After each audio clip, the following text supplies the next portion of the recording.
There you are. Well, sit down. Thank you. You're a prize fighter, aren't you? Was, lady, was. But I saved my pile and quit 2 years ago. Ever been knocked out? Me? Knocked out? Why, listen, lady. You could hammer on that thing for 2 days, and I'd never feel a thing. Really? That's a fact. I saw you cold on the mat for 2 minutes when you fought Sweeney.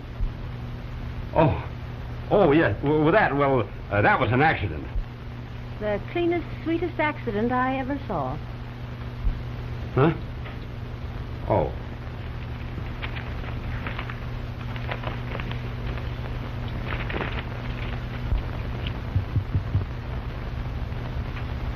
That's the best I can do for you, partner. Thank you, partner.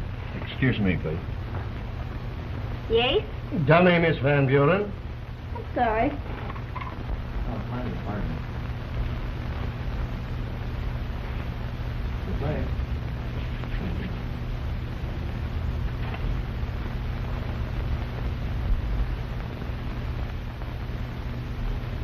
Well, we made it, partner. Oh, fine. I didn't know whether you could or not. Mr. Buchanan, will you remove that fire screen? It's getting cold in here. Oh, sure.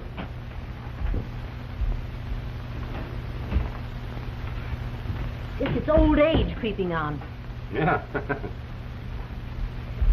My, they're slow with that soup, aren't they? By golly, that's right. Gee, I'm so hungry, my stomach thinks my throat's cut. Maybe I better go see what's holding them up. Do, will you? Sure.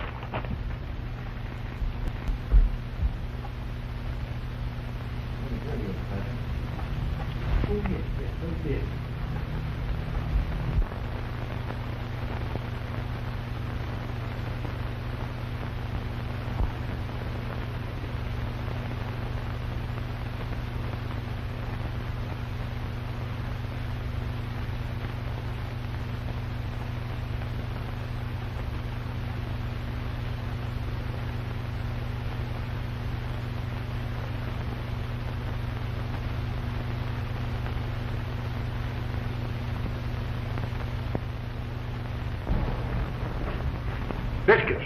I smell biscuits.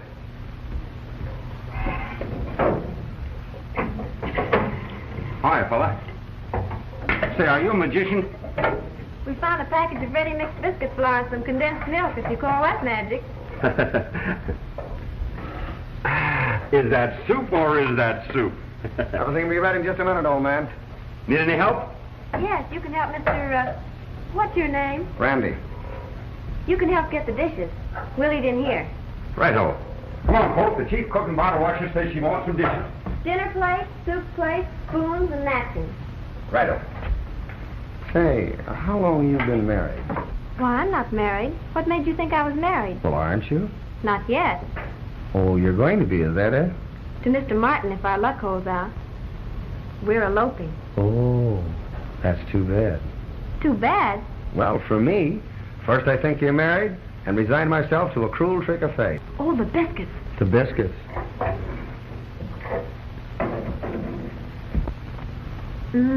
How's that? I knew it, I knew it. Here all these years I've waited for a girl who could make biscuits, and when she comes along, she's engaged. Hi-ho. A heart bowed down. It's a cold, cruel world, my friend. Hey, you think I'm kidding? Don't tell me you're not. Here, you poor heartbroken boy. This'll make you feel better.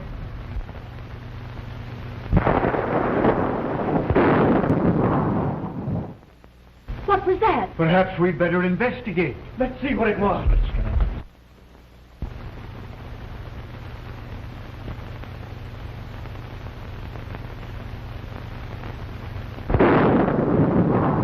We've been hit. Floyd, where are you? Over here by the arch. Are you all right? Yes, are you? Yes, stay where you are. I'll find you. Keep calm, everybody. We just blew out a fuse. We'll have light again in a second. Miss Daggett, where are you? Here I am. Oh, I wish I'd taken a train. Tommy, where's that flashlight? I think it's in the kitchen. Hey, fella. Need any help? No, thanks.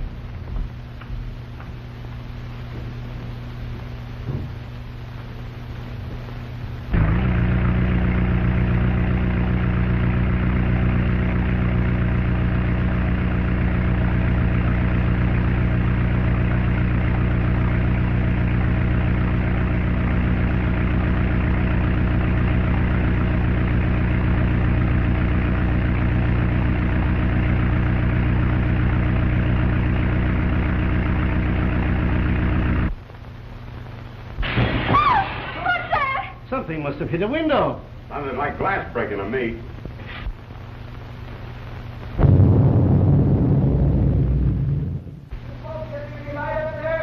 Not yet. Any trouble? I must have gotten hold of a blown out fuse. Need any help? No, it's okay now. Just a door slamming. Calm yourselves, ladies. Calm yourselves. Floyd, something touched my arm. Be quiet, Doris. It's just the wind. Now, don't let yourself get excited.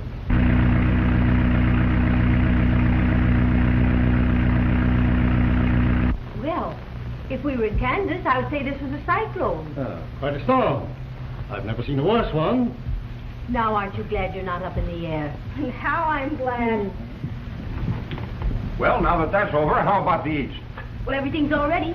This way to the kitchen, folks. After you, madam. Miss, please, your reverence. Miss Prudence Daggett. I beg your pardon. Quite a character, that dear little lady. Indeed. After you, please. Thank you. Well, Now, just a minute. why, what's the matter, Professor?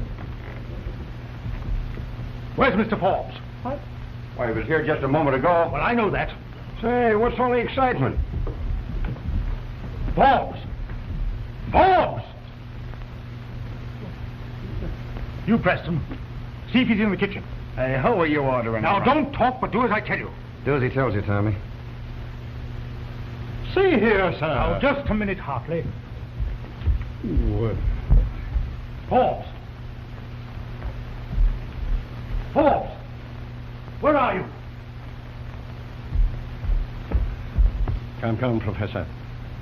Don't you think some explanation is in order? All in due course, Mr. Hartley. The important thing now is to locate Mr. Forbes. Yes, but...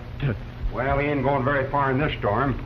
Seems to me you're trying to make a mountain out of an anthill. Oh, Was he there, Tommy? Of course not. I could have told him that if he'd want to listen for a second. yes, what could you have told me? That 4 of us were standing there in that arch. Anybody going into the kitchen would have had to walk through us. That's what. That's right, Professor. I think you better tell them what we know, Mr. McGinnis. Guinness? McGinnis? Why? Keep quiet, Captain. I'll do all the talking. Say, first you're Professor Marmont, then you're McGinnis. Now, what's this all about? Yeah, let us in on this, will you? That door! It's opening!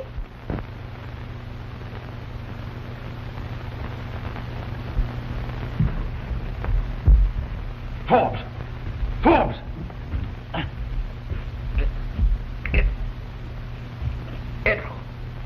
What? Yes? Randall!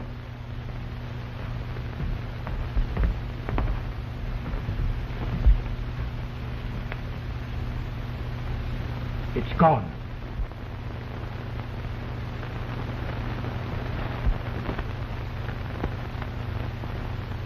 Yes. We'd better get him upstairs, and hurry, too. Give us a hand, will you, fellows? Sure. Preston, keep your eye on that door. You understand? Yes, sir. Yeah, pull yourself together, young woman. Pull yourself together. You look a sensible kind of woman. Take care of these girls. Williams, take them into the living room. Certainly. Come, ladies. You go along. Margaret. Yes. There's a phone in the alcove next to the living room. See if it's connected. Find out where we are and get the operator to put you in touch with the doctor. Now, hurry.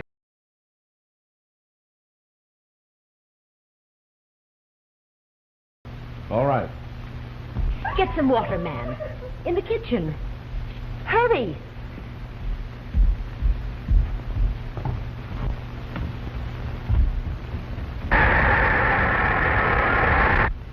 What is it, Preston?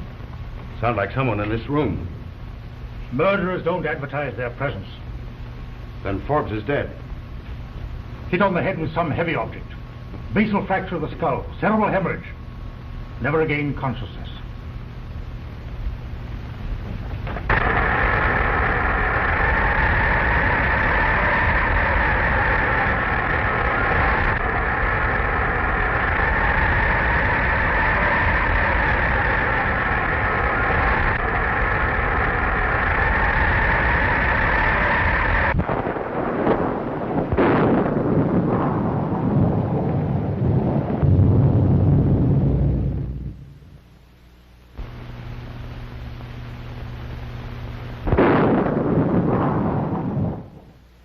That crash we heard.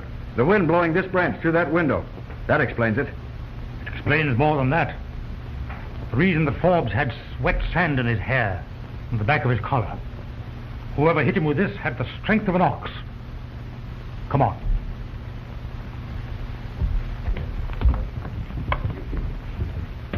Did you find anything? This. Well, I'll explain that later, Professor. All right. I wish you would. Blown through the window.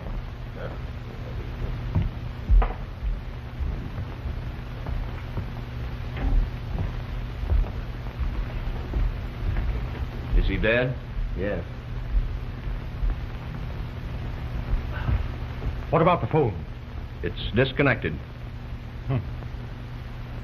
All right, folks, sit down. We'll have a little talk.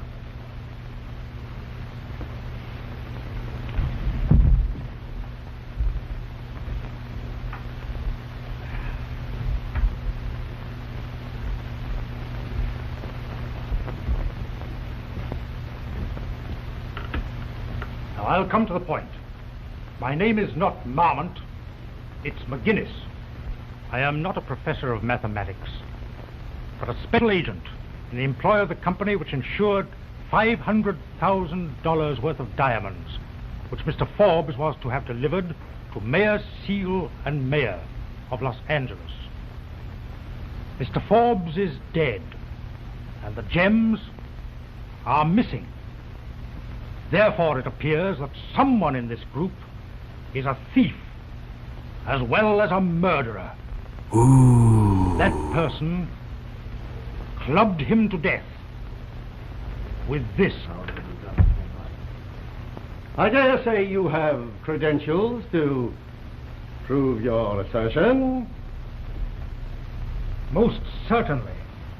I expected you to ask that, Mr. Hartley.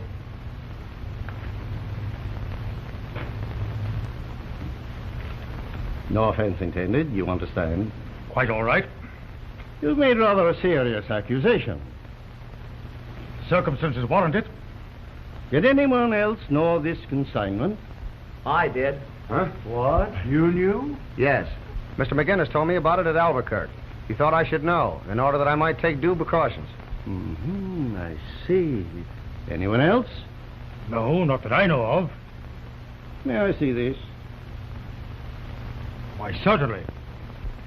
You won't find any fingerprints on it, if that's what you're looking for. I wasn't looking for fingerprints, my dear fellow. Then what? By a process of elimination, I believe that we might arrive at a conclusion. Conclusions don't count. Conclusions often lead to a conviction. All right, Mr. Hartley, when you get through, let me know. I shall. Let me see. How were the gems carried? The chamois bag? How many were there? 47. $500,000 for 47 diamonds. For the large stones, what? They were all pure white and perfectly matched. By a process of elimination, we can dispose of the ladies, I believe. They were chattering like magpies during the entire time the lights were out. And besides, none of them seems capable of strong-arming anyone or using this. You'll admit that. Well, that sounds reasonable. The captain here, he was in the cellar, so we can dispose of him. Yes, but the captain may be in collusion with the thief for all you know. What do you mean by that, McGinnis? Come, Captain. Let's not go off half-cocked. Admitting that there's a possibility the captain may nevertheless have been in the cellar, I suggest that the rest of us be searched, including yourself. Certainly. I was just about to propose that myself. Well, you can start with me. Me too. I want to find a bed somewhere and get some sleep. I shall submit to the indignity. I have no objection. How about you, Mr. Buchanan? Nothing doing. There ain't nobody searching me, see? You force us to a regrettable conclusion.